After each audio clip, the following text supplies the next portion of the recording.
आपण बनवणार आहोत मेथीचे पराठे। त्यासाठी सगळ्यात पहिल्यांदा हिरवी मिरची आणि लसूण खलबत्त्यामध्ये बारीक कुटून घ्यायची। पहिल्यांदा कढईमध्ये थोडंसं तेल टाकून त्यामध्ये हिरवी मिरची आणि लसूण याची पेस्ट आणि मेथी परतून घ्यायची।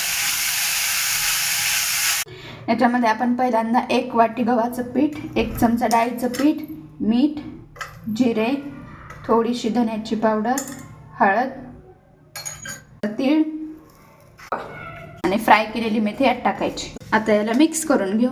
आता याला आपण मळून घेऊ। आता याला आपण 10 मिनिट झाकून ठेवू। आता याला भाजून घेऊ। मेथी ही आरोग्यासाठी खूप चांगली असते। मेथी खाल्ल्यामुळे आपलं बीपी शुगर नियंत्रणात राहते।